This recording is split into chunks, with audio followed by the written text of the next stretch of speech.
안녕하세요. 저는 평소 사연을 즐겨 듣는 30대 후반 여자입니다. 몇 번이고 썼다 지웠다 하며 고민하다 큰 마음 먹고 사연을 보내봅니다. 저는 만삭의 몸으로 남편이라는 놈과 이혼하게 되었는데요. 오죽했으면 제가 출산을 얼마 남기지 않고 이혼까지 결심하게 되었는지 들어봐 주실래요? 남편과 전 소개팅으로 처음 만나게 되었어요. 처음 남편이 그렇게까지 제 마음에 쏙 든 건 아니었는데 예의상 몇 번 식사 자리를 가시다 보니 점점 마음이 가더라고요. 그렇게 시작된 연애가 1년이 되고 2년이 되고 3년이 되었어요. 자기야, 우리 이제 연애 그만할까? 뭐? 갑자기 그게 무슨 말이야? 헤어지자는 말이야? 아니, 이제 연애 그만하고 결혼하자고. 나 자기랑 이제 한 집에서 살고 싶어. 고민이 되더라고요. 남편을 사랑하는 건 맞지만 그때까진 결혼 생각이 크지 않았던 터라 이렇게 결혼해야 하는 것이 맞는 것일지 하는 생각이 들었어요. 저의 그런 고민을 눈치챈 남편은 앞으로 더 잘할 테니 자신을 믿어달라고 하더군요.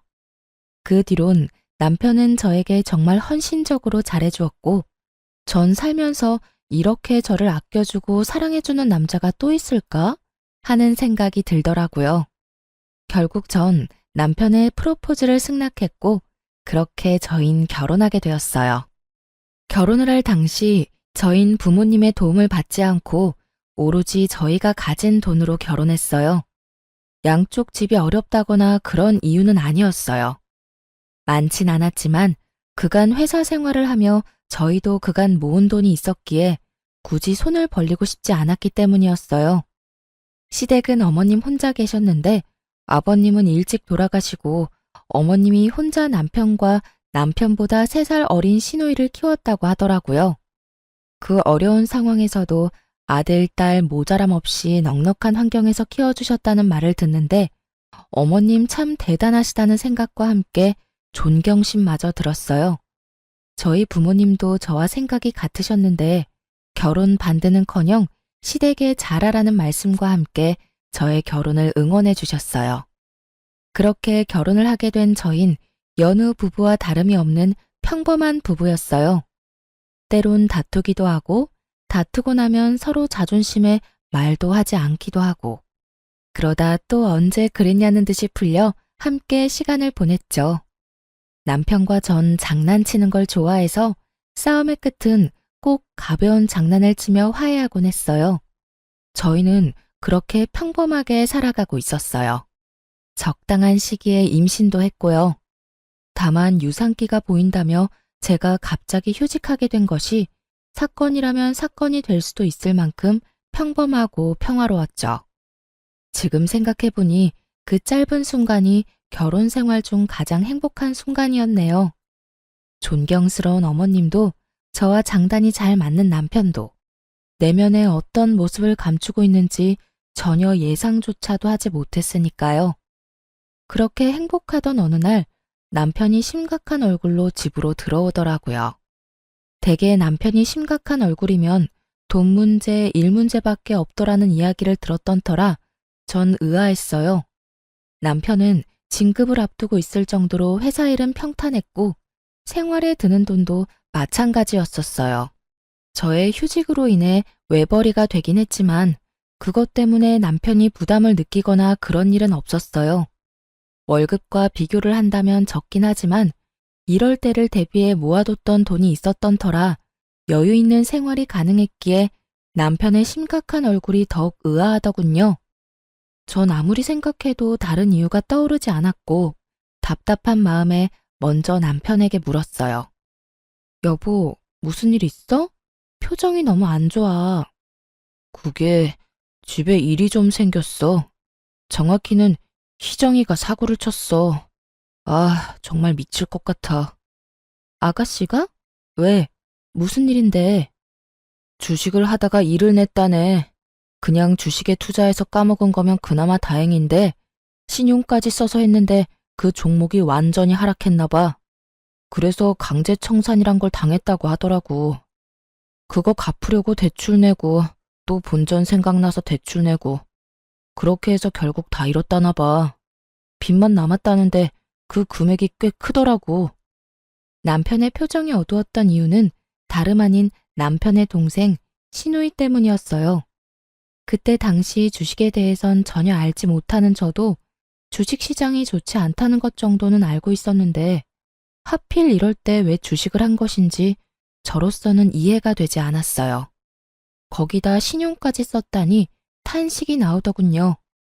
인터넷에서 주식 신용 써서 깡통 찼다는 사람을 보며 혀끝을 차곤 했었는데 그런 사람이 먼 곳에 있는 것이 아니더라고요. 뭐? 주식? 그러면 요즘 아가씨가 한다는 공부가 주식 공부였던 거야? 아, 정말 미치겠다. 그래서 빚이 총 얼만데? 2억. 뭐? 2억? 2천만 원도 아니고 2억. 2억. 아, 진짜 어떻게 해야 할지 모르겠어. 이자도 한두 푼도 아니고. 그렇다고 해서 젊은 애 신용불량자 만들어서 인생 망치게 할 수도 없고 말이야. 간도 크다 했어. 어떻게 그 큰 돈을 날릴 수가 있는지. 아. 남편은 연신 한숨만 내쉬었고 저도 고민이 깊어졌죠. 제가 알기론 어머님도 하시던 일을 다 접으시고 그간 모아두셨던 돈으로 생활하시던 터라 상황이 좋지 않은 것으로 알고 있었기에 해결 방안도 없다는 사실을 잘 알고 있었기 때문이에요. 그렇다고 저희에게도 그 큰 돈이 있을 리가 없었고 저희가 대출을 내서 아가씨의 대출을 막아주는 건 더 말도 안 되는 것이기에 정말 도저히 방법이 보이지 않더군요. 집안엔 한숨만이 가득했고 누구도 섣불리 말을 꺼내지 못하고 있을 때였죠. 오늘 장인어른 생신이잖아. 일단 가자. 지금 출발해도 늦어. 아니야. 당신은 오늘 그냥 집에 있어. 나 혼자 다녀올게. 에이, 그런 게 어디 있어. 아무리 상황이 이래도 장인어른 생신인데. 가서 얼굴 뵙고 축하해드려야지. 얼른 가자. 저의 만류에도 남편은 기어코 저를 따라 나서더군요. 참 고마웠어요. 만약 입장을 바꿔 저였다면 어머님의 생신을 챙겨드릴 정신 따윈 없었을 것 같았으니까요. 그렇게 남편은 친정에 함께 갔고 아무렇지 않은 척하려고 노력하는 것 같았지만 부모님의 눈을 속일 순 없었어요.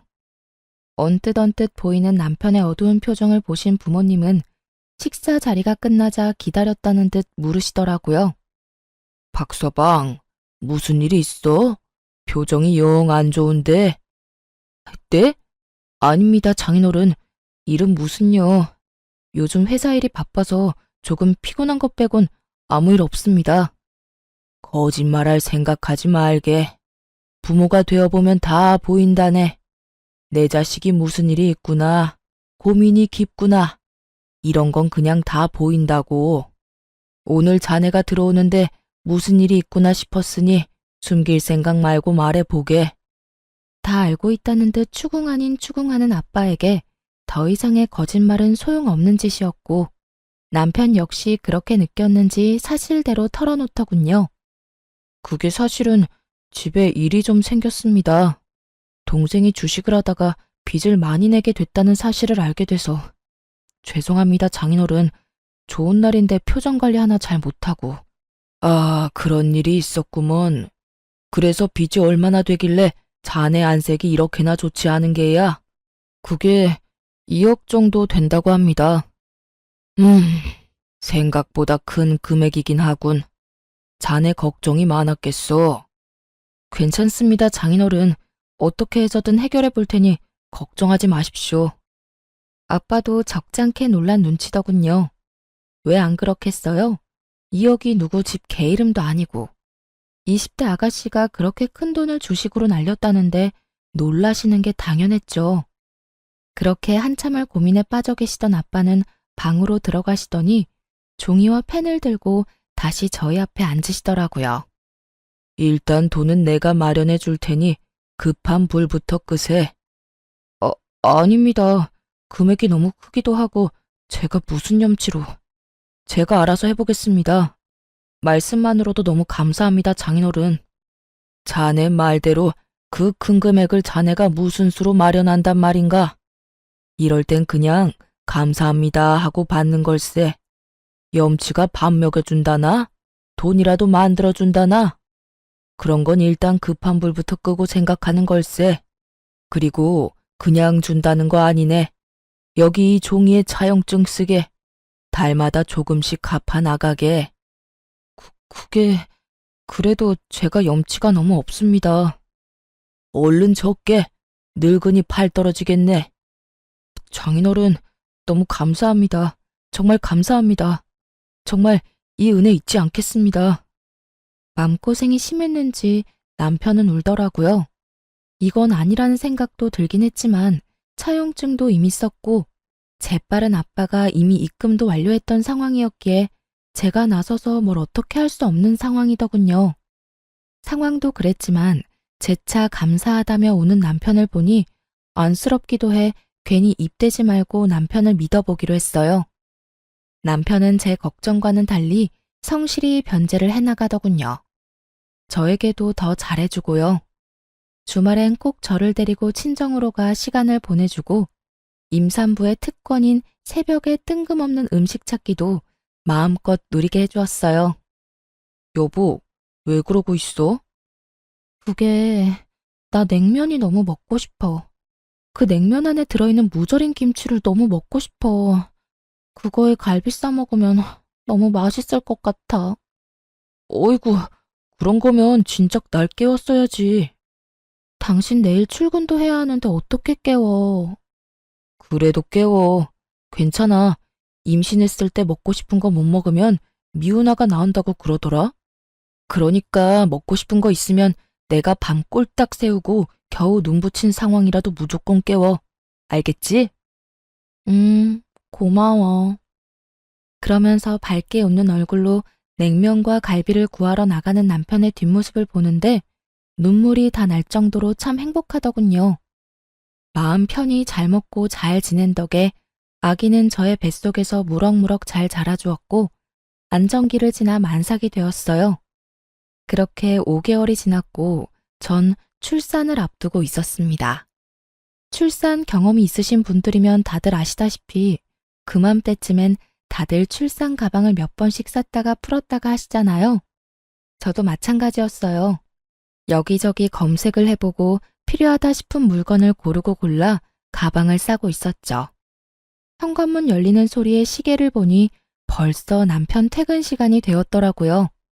저는 아차 하는 마음에 현관으로 달려나가 남편을 맞이했고 저를 바라보는 남편의 얼굴은 어두웠어요. 전 불안했어요. 남편의 표정이. 딱 아가씨가 돈 사고를 쳤을 때와 똑같았기 때문이었죠. 전 불안감을 애써 감추며 남편에게 물었어요. 여보, 또 무슨 일 있는 거지? 아, 정말 미치겠다. 긴 한숨을 내쉬던 남편은 아무런 기력도 남아있지 않는 듯 소파에 기어가듯 걸어가 몸을 기대더군요. 이거 진짜 큰일이구나 싶더군요. 심상치 않은 일이 또 일어났음을 직감적으로 느낄 수가 있었어요. 전 남편의 입으로 나올 말이 겁이 나 차마 아무 말도 하지 못하고 있었고 상황이 답답한지 남편이 먼저 입을 떼더라고요. 아, 희정이가 이번엔 비트코인을 했대. 주식도 중독성이 강하다고 하더니 결국 또 사고를 쳤어.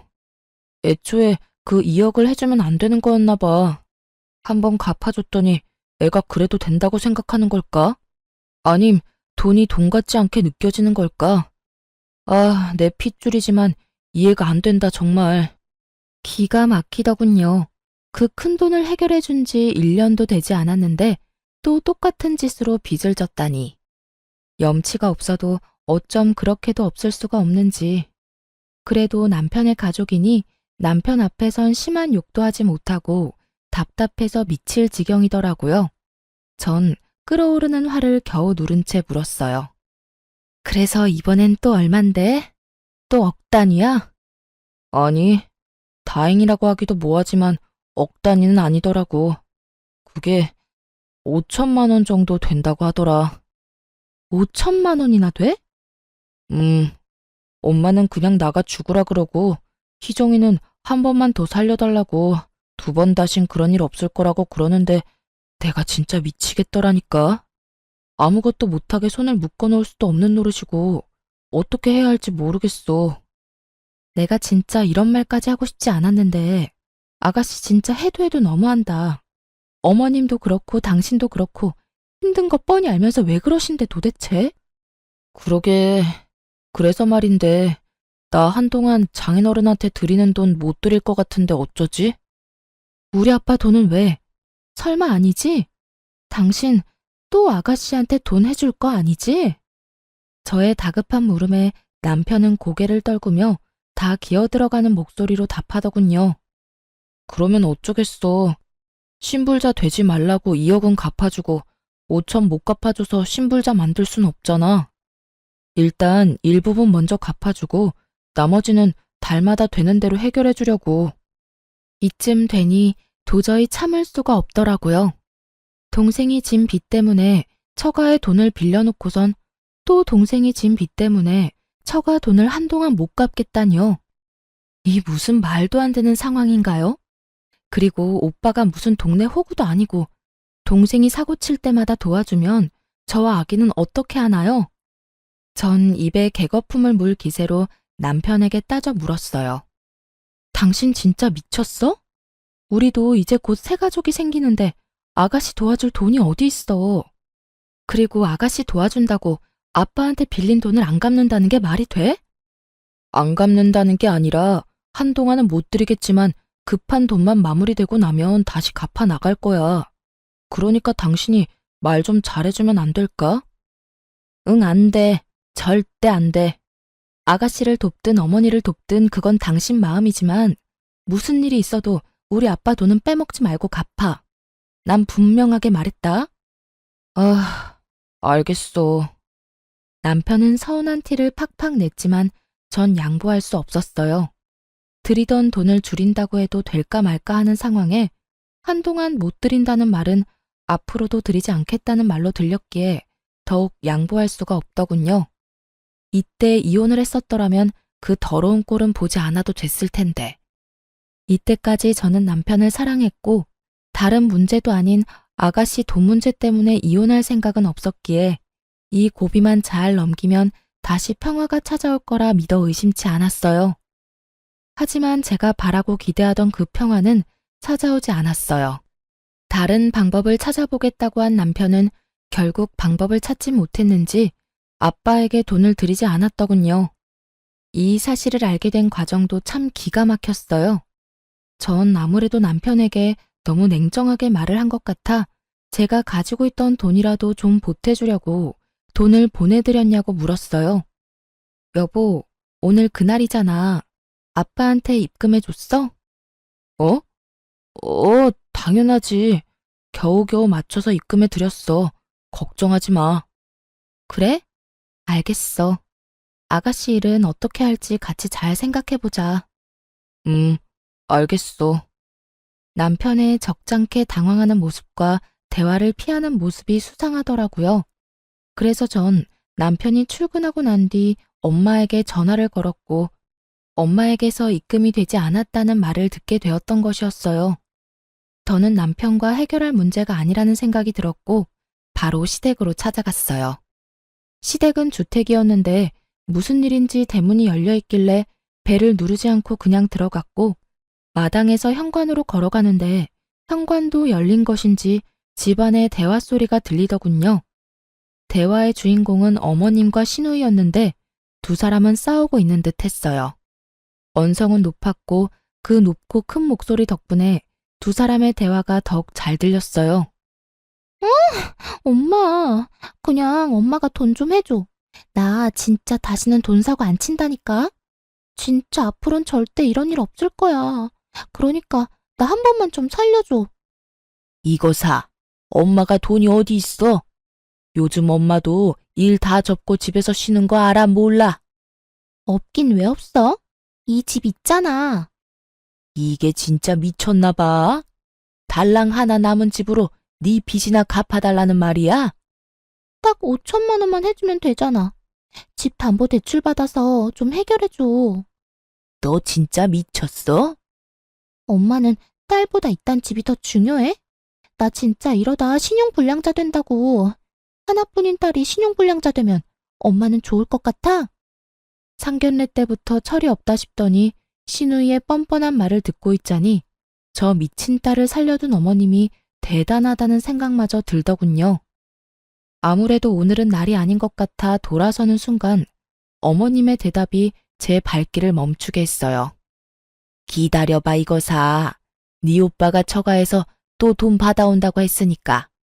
2억도 해줬는데 그깟 5천 못 해주겠어? 그 말을 어떻게 믿어? 그러다가 새언니가 알게 되면 어떡해. 이번엔 네 새언니 모르게 혼자 가서 받아온다고 했으니까 일단 기다려보자.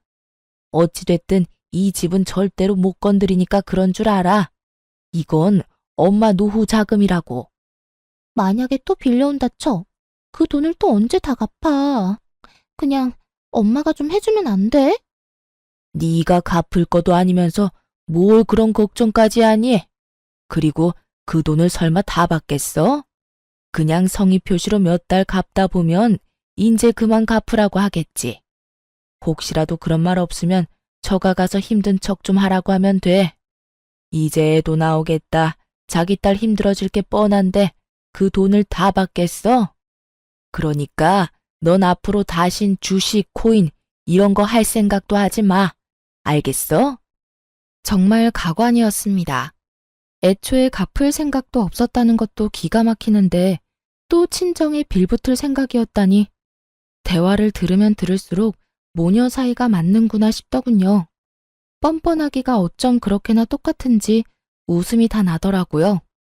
만삭 배를 해서 두 사람과 싸우기가 그랬던 전 일단 집으로 돌아왔어요.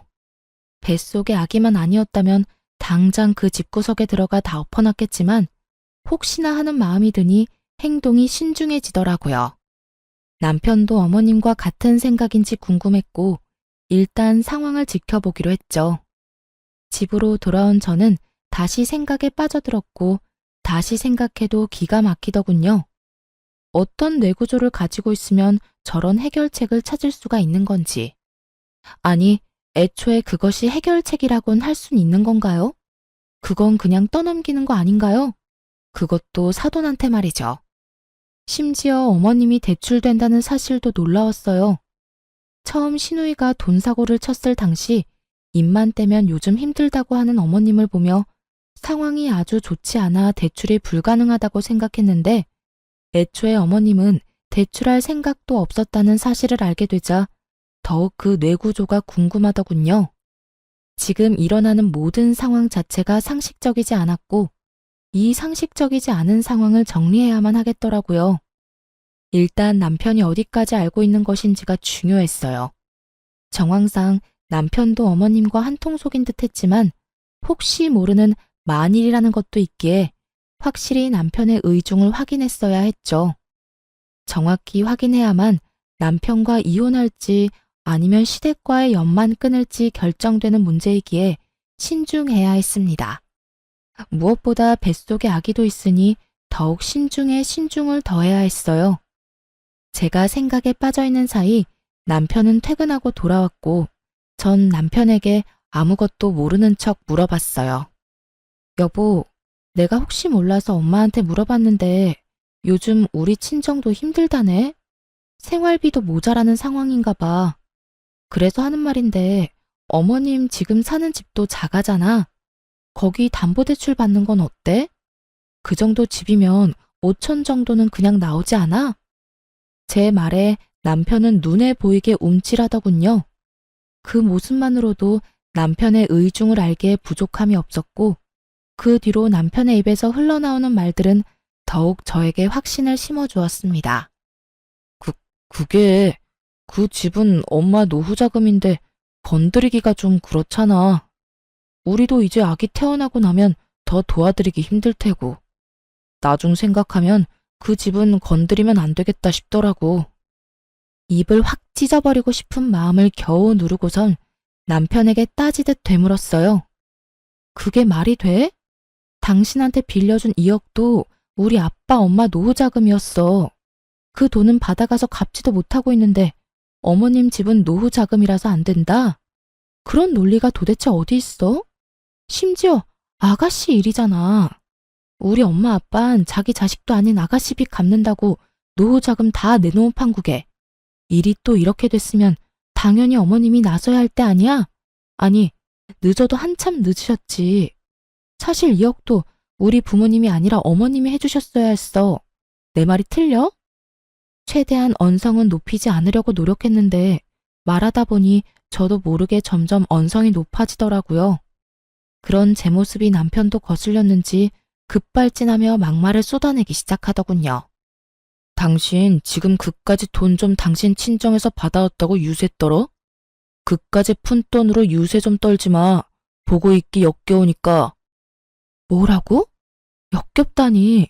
당신 어떻게 나한테 그런 말을 할 수가 있어? 당신 지금 완전히 다른 사람 같은 거 알아? 당신이 날 이렇게 만들잖아. 그리고 자꾸 이런 식으로 굴면 앞으로 절대 그 돈 안 갚을 수가 있으니까 알아서 해. 알겠어? 당신 진짜 웃긴다. 돈 빌려갈 땐 고맙다고 눈물까지 흘리면서 그 은혜 잊지 않는다고 하더니 이게 은혜 잊지 않겠다던 사람이 할 태도야? 돈을 안 갚는다고? 그걸 지금 말이라고 해? 그럼 말이지 방귀야? 임신했다고 오냐오냐 했더니 남편 무서운 줄 모르고 뭐? 논리? 어디서 논리를 운운하고 있어? 급발진해서 저보다도 더 언성을 높여대던 남편은 가쁜 숨을 한 차례 고르더니 더욱 충격적인 말을 하더군요. 당신 배불러서 이혼당하고 싶지 않으면 알아서 잘해. 무슨 말인지 알지? 이번에도 친정에서 5천만 원 받아오란 이 말이야. 생활비가 없든 노후 자금이 없든 난 모르겠고 무슨 일이 있어도 5천 만들어서 가지고 와. 알겠어? 그러게 좋게 대해줄 때 알아서 길 것이지 꼭 사람을 나쁘게 만들고 있어. 멍하더군요. 제가 들은 말이 진짜 현실이 맞는 것인지, 이 말들이 진짜 내 남편의 입에서 나온 말이 맞는 것인지, 한참을 멍하게 그 자리에 서 있었고 정신을 차려보니 남편 놈은 거실 욕실에서 씻고 있더라고요. 참 가당치도 않았어요. 시댁 인간들이 그따위 내구조를 가지고 있을 때 알아봤어야 했는데 남편 놈도 그 인간들이 별반 다르지 않은 인간이더라고요. 하긴 그 핏줄이 어디 가겠어요? 그 와중에 입고 출근했던 양복은 욕실 앞에 뱀 허물과 다름이 없는 꼴로 벗어났는데 전 저도 모르게 몸부터 움직여 그 양복을 집어들었어요. 치워야겠다는 이런 생각 따윈 없었는데 왜 그 양복을 집어든 것인지 아직도 모르겠지만 어찌되었든 전 양복 상의를 집어들었고 그 순간 상의 주머니에서 종이가 떨어지더라고요. 떨어진 종이는 다름 아닌 차용증이었어요. 분명 친정에 있어야 하는 차용증인데 왜 남편 옷에서 나오는 것인지 그 이유는 전화 한 통으로 가뿐히 알 수 있었어요. 여보세요? 딸, 이 시간에 웬일이야? 무슨 일 있어? 아니, 일은 없는데 물어볼 게 있어서 혹시 박서방 집에 들린 적 있어? 며칠 전에 내 음식 생각나서 왔다면서 점심시간에 왔더라고. 그래서 점심 한 끼 해서 먹였지. 얼마나 맛있게 먹는지. 요즘 집에서 정서방 밥 안 해 먹이니? 아니, 잘해 먹여. 내가 다른 건 몰라도 끼니는 잘 챙기잖아. 하긴 그렇긴 하지. 그런데 그건 갑자기 왜 물어? 그냥 이야기하다가 엄마 집 다녀왔다고 하길래 뭐 했나 싶어서 물어봤어. 엄마 목소리도 듣고 싶어서 겸사겸사 전화했지. 모든 것이 확실해졌어요. 남편 놈은 엄마가 혼자 있는 시간을 노리고 친정에 가서 차용증을 몰래 가지고 나온 것이었어요. 그리곤 그렇게 생각했겠죠. 이제 차용증이 없으니 최악의 경우 그 돈은 갚지 않아도 되겠다 하고요. 뭘 믿고 저렇게도 당당하나 싶었더니 믿는 구석이 고작 차용증이라니. 굴린다고 굴린 머리가 이리도 멍청하다는 사실이 놀랍기까지 했어요. 놀라우면서도 이런 남자를 믿고 결혼하고 임신까지 한 저 자신이 다 한심스러워지더라고요.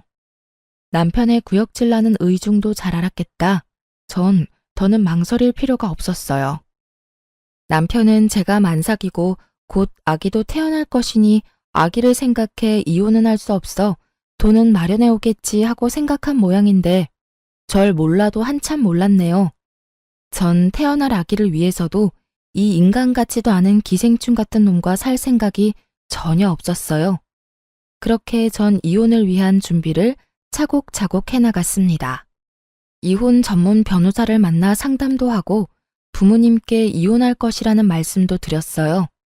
처음에는 많이 놀라셨지만 충분히 상황을 설명해드리니 두 분 다 하루라도 빨리 이혼하라고 해주시며 아기는 걱정하지 말라는 말씀까지 해주시더라고요. 그렇게 모든 준비를 마친 전 남편 퇴근 시간에 맞춰 부모님께 집으로 와달라고 부탁을 드렸어요. 제가 모르는 남편의 또 다른 거친 모습이 있을 수도 있기에 혹시나 하는 마음으로 부탁을 드린 것이었죠. 부모님은 흔쾌히 집으로 오셨고 전 안방에서 조금만 계셔달라고 부탁을 드렸어요. 아빠가 화가 많이 난 상태였는데 제가 일단 조금만 기다려달라고 하니 애써 화를 누르셨어요. 그렇게 모든 준비는 끝났고 이제 남편 놈만 기다렸죠. 30분쯤 지났을까요? 아무것도 모르는 남편이 집으로 들어오더라고요. 신발을 벗고 거실에 들어서는 남편 앞을 막고 차용증을 내밀며 물었어요. 이게 왜 당신 손에 있어? 또 무얼 가지고 시비질이냐는 듯 잔뜩 찌푸린 남편의 표정은 순식간에 아연실색이 되더군요. 당신이 이걸 어떻게 이리 내놓지 못해? 말까지 더듬으며 당황하던 남편은 저에게서 차용증을 뺏어가더니 제가 보는 앞에서 찢어버리더라고요. 그 모습이 얼마나 천박한지 그 순간 내가 이런 남자를 왜 사랑했나 싶었어요. A4 용지의 차용증을 손톱 크기로 찢어버린 남편은 저에게 화를 내기 시작했습니다. 그야말로 아무 말 대잔치를 하는 남편을 보는데 정말 뻔뻔하기가 그지없더라고요. 내 옷 뒤졌어? 너 이거 범죄야. 너 이거 도둑질이라고 이 도둑년아. 지금 나보고 도둑년이라고 했어? 애초에 이게 네 손에 있는 것 자체가 이상한 일 아니야? 그래서 뭐 어쩌자고.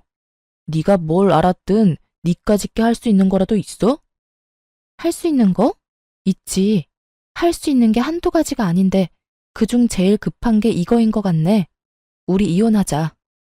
저의 이혼 통보에 남편은 가소롭다는 듯 저를 보며 비웃더라고요. 그런 남편을 보며 저 역시 비웃어 주었어요. 웃어? 지금 네가 웃을 때야? 잘 생각해, 이 멍청한 여자야. 네가 지금 네가 어떤 상황인지 잘 모르는 것 같은데 너 조금 있으면 출산해. 곧 내 자식을 낳아야 한다고.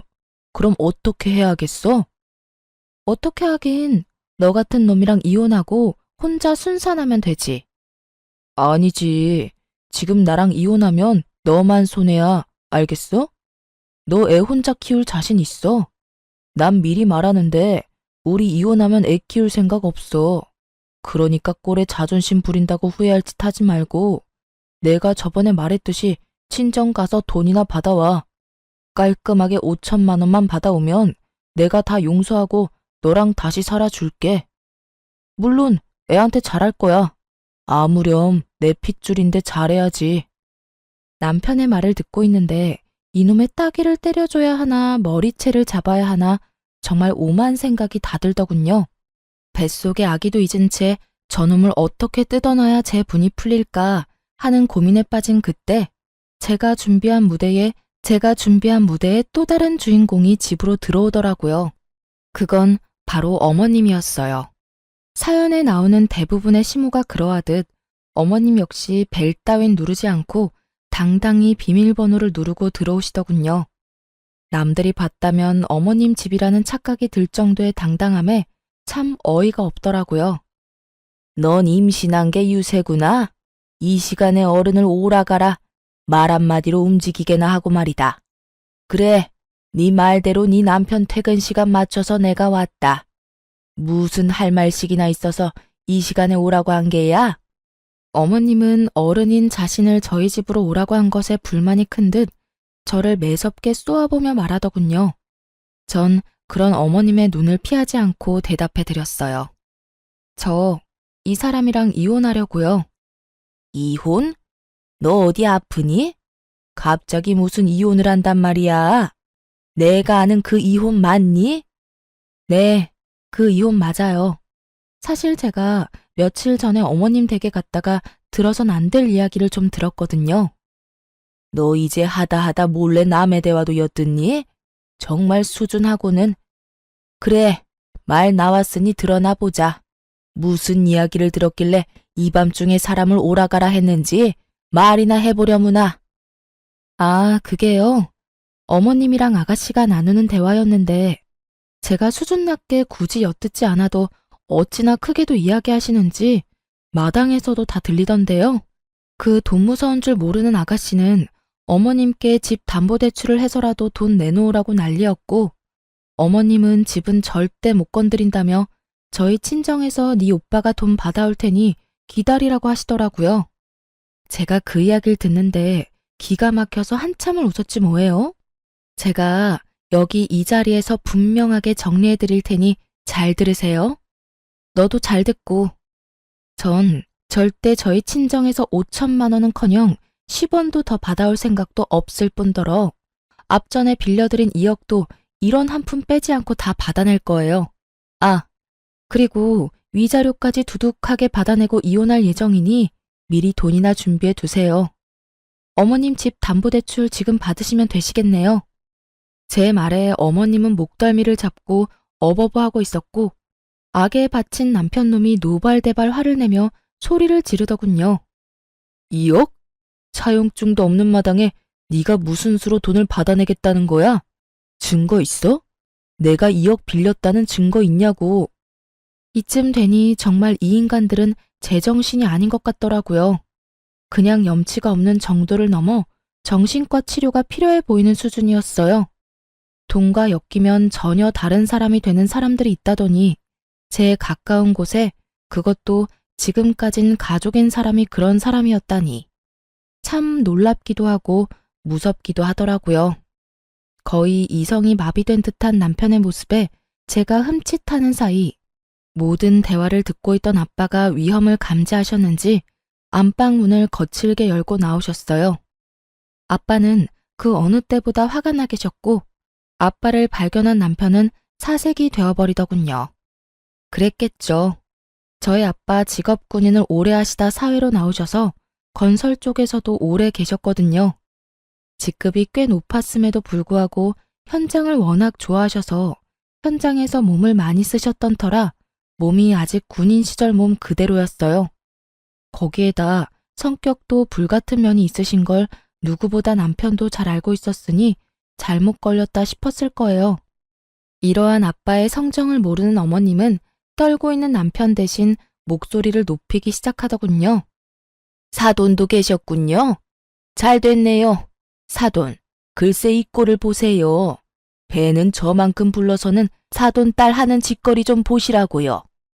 이 시간에 어른을 오라가라 한 것도 기가 막히는데 돈 빌려준 유세도 모자라서 이혼까지 운운하네요. 제가 웬만하면 참아보려고 했는데 저딴 말도 안 되는 말을 말이라고 짓거리는데 도저히 못 참겠네요. 가만히 있지 마시고 얼른 저 물건 홍구멍 좀 내세요. 어머니 말을 가만히 듣고 있던 아빠는 저를 보며 혼을 내기 시작하더라고요. 그 꾸중이 어머님이 요구하는 꾸중과는 달라도 한참 달랐지만요. 너는 내가 그렇게 가르쳤어? 그래, 넌 혼 좀 나야 해. 아주 눈물 쏙 빠지게 혼내셔야 해요. 내가 몇 번이고 말하지 않았느냐. 이럴 땐 욕을 하거나 욕을 하기 힘든 상황이면 침이라도 뱉으라고. 내 그리 똑똑히 가르쳤거늘. 하여튼 너는 마음이 그리도 약해서는 딸아, 이럴 땐 어른 대접도 해줄 필요가 없단다. 어른이 어른다워야 어른 대접을 받을 자격이 생기는 거야. 이런 것들은 짐승만도 못한 것들이라 그냥 똑같이 대해주면 돼. 알겠어? 사돈, 지금 말 다 하셨어요? 아, 이제 보니 이 물건이 사돈을 똑 닮아 이렇게 앞뒤 분간 못하고 말을 막 하는 거였네요. 그 어렵다는 사돈한테 뭐요? 짐승? 기가 막혀서. 네, 그냥 넘어가지 않을 겁니다. 사돈딸, 내가 아주 피가 마를 때까지 괴롭혀 줄 거란 이 말이에요. 이혼 생각도 하지 마세요. 안 해주면 그만인 이혼 누구 좋으라고 이혼한답니까? 그 어렵다는 사돈 돈을 맡겨놓은 돈처럼 막 가져다 쓰려고 했던 분이 누구였는지 이 아줌마는 기억도 나지 않는 것 같더라고요. 뻔뻔한 어머님의 말을 듣고 있던 아빠는 도저히 참을 수가 없는지 참았던 화를 버럭 내셨어요. 그 입 못 다물어? 가당치도 않게 지금 어디서 큰 소리야? 그리고 감히 지금 내 앞에서 누굴 괴롭힌다고? 내 웬만해서 한땐 가족이었던 사람들이라 참으려고 했는데 모자간에 사이좋게 지금 당장 콩밥 먹게 해줘? 우리가 콩밥을 왜 먹어? 우리가 뭘 잘못했다고? 몰라서 묻나? 아, 이걸 아직 안 보여줬네. 그러니 그렇게 목소리가 크지. 우선 이거부터 보고 다시 이야기라는 것을 해볼까? 아빠는 손에 쥐고 계시던 차용증 원본을 내밀었어요. 그래요. 사실 아까 남편이 찢은 차용증은 복사본이었고 원본은 아빠가 가지고 계셨던 것이었어요. 차용증이 남아있음을 안 어머님은 얼굴이 사색이 되어 아무 말도 하지 못하더군요. 그런 어머님을 보며 아빠는 긴 숨을 내쉬며 흥분을 가라앉히고 그래도 최대한 예의를 갖추고 말하려고 노력하시더라고요. 내가 이런 날이 올 줄 알고 그랬던 건 아니었는데 혹시나 하는 마음에 바로 공증이라는 걸 받아놨어요. 그리고 굳이 이 차용증이 아니더라도 입금 내역이 고스란히 남아있는데 어찌 그리 않지 앞도 모르고 그렇게 행동할 수 있는 것인지. 차용증을 자세히 읽어보긴 했는지 모르겠지만 사돈, 여기 이런 조항이 있습니다. 갑이 원할 시엔 이자까지 쳐서 무조건 일시불 상환을 한다. 전 일시불 상환을 원하고 기한은 넉넉하게 일주일 드리죠. 들어보니 집 담보대출 가능하다고 하던데 서류만 잘 갖추면 하루만 해도 대출은 가능하니 제법 여유로우실 겁니다. 아빠의 단호한 태도에 남편과 어머님은 그제서야 무릎까지 꿇고 싹싹 빌기 시작하더군요. 닭똥 같은 눈물까지 흘리면서요. 아이고, 사돈, 이러는 법이 어디 있습니까? 갑자기 그 큰 돈을 어디서 구한다는 말입니까? 네, 장인어른, 그렇게 큰 돈 저희 집에선 나올 구멍이 없습니다. 제가 오죽하면 처가에 손을 벌렸겠습니까? 제발 한 번만 용서해 주십시오. 담보대출 받으라고 방금 말하지 않았나? 내 알아보니 그 집 담보로 대출 받으면 돈 갚고도 충분히 남아서 위자료 줄 돈도 되더군. 그러니 무조건 일주일 내로 갚아. 사돈, 그 집은 제 하나 남은 재산입니다. 제 노후 자금이라고요. 그 집까지 손대면 제 노후는 어떻게 한답니까? 그러지 말고 한 번만 더 도와주세요. 이제부턴 다달이 빠지지 않고 이 녀석이 갚아나갈 겁니다. 너 잘 갚을 수 있지? 맞습니다, 장인어른. 제가 돈이 급해서 정신이 잠시 나갔었나 봅니다. 이미 베풀어주신 은혜가 큰데 그걸 잊고 이딴 짓이나 하다니. 저 정말 많이 반성하고 있습니다. 딱 한 번만 더 기회를 주시면 안 되겠습니까? 정 마음이 풀리지 않으신다면 손주 생각해서 한 번만 더 기회를 주십시오. 듣고 있기도 힘들었던 저는 이때껏 이 모든 상황을 녹음하고 있던 휴대전화를 보여주며 말했어요. 지금 와서 이래봤자 아무 소용이 없어. 지금까지 모든 상황 녹음 다 해놨거든? 이 녹음 파일도 변호사분 드릴 거니까 그런 줄 알고 미리미리 위자료 준비해놔. 여보, 제발 이러지 마. 당신마저 이러면 난 어떻게 해. 뱃속의 아기 생각해서라도 한 번만 다시 생각해봐. 응? 내가 앞으로 정말 잘할게. 이런 일 있기 전까진 우리 정말 좋았잖아. 당신이 원하면 나 우리 집에 다신 상관 안 하고 남남처럼 살 수도 있어. 그러니까 한 번만 다시 생각해봐. 몇 번을 다시 생각해봐도 내 결심은 바뀌지 않으니까 그런 줄 알고 위자료 준비해놔. 애 걱정하지 말고. 그렇게 말한 전 부모님과 함께 친정으로 갔고 친정에서 이혼을 진행하게 되었어요. 부모님께는 그런 모습을 보여 죄송했지만 혼자였다면 꽤 많이 힘들었을 이혼 소송이 부모님 울타리 안에 있으니 그래도 견딜만 하더라고요. 남편은 끝까지 구질구질하게 시간을 끌었고 저의 비싼 변호사님 덕분에 생각했던 것보단 빨리 승소하게 되었어요. 그렇게 전 이혼을 하게 되었고 위자료도 생각했던 것보다 많이 받았어요.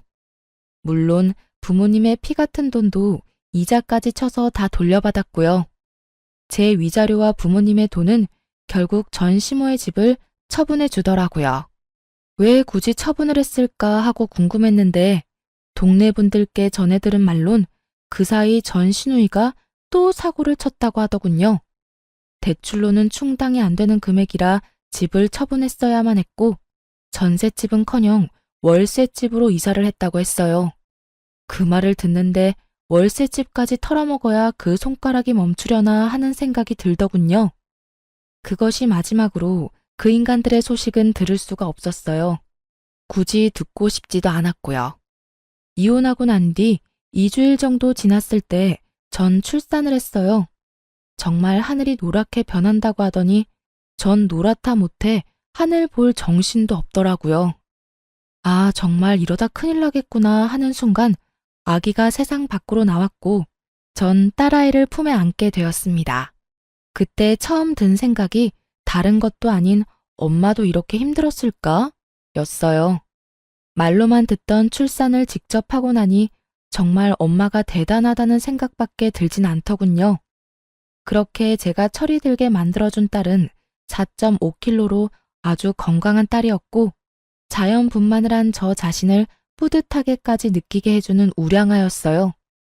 출산을 무사히 마친 전 친정에서 부모님과 함께 지내며 육아를 하고 있어요. 그 건강하던 딸은 어느새 3살이 되었고 젖살이 빠진 지금도 여전히 우량하답니다. 제 새끼라서 그런 것이 아니라 얼마나 귀여운지 동네 어르신들의 사랑을 한몸에 받으며 자라고 있어요. 전 요즘 복직을 준비하고 있습니다. 딸이 조금 크기도 했고 언제까지나 부모님께 신세를 지고 있을 순 없는 노릇이니까요. 새로운 직장을 찾아보던 중 전에 일하던 회사에서 복직하는 것이 어떻겠냐는 제안을 해주셨고 전 감사한 마음으로 받아들였죠. 오랜만에 하는 출근, 설레기도 하고 걱정도 되지만 오랫동안 자리를 비웠음에도 불구하고 두 팔 벌려 환영해준 회사를 위해 이 한 몸 바쳐보려고요. 사실 자신 있게 이혼을 하긴 했지만 걱정이 없었던 것도 아니었어요. 출산도 앞둔 것도 걱정이었지만 혼자 아기를 키운다는 것이 쉬운 문제는 아니었으니까요. 하지만 저의 가장 큰 걱정이었던 딸아이는 다행스럽게도 아직까진 밝고 사랑스럽게 자라주고 있어요. 그런 딸아이를 보며 괜한 걱정이었다는 생각도 드는 요즘이에요. 물론 저렇게 사랑스러운 아이가 조금 더 자라서 사춘기가 된다면 상황이 또 어떻게 달라질진 모르겠지만요. 하지만 전 자신이 있어요. 그 힘든 이혼도 해냈는데 그까짓 거 잘 헤쳐나갈 자신 있습니다. 이로써 길었던 제 사연도 끝입니다. 저의 긴 사연 들어주셔서 감사합니다, 여러분.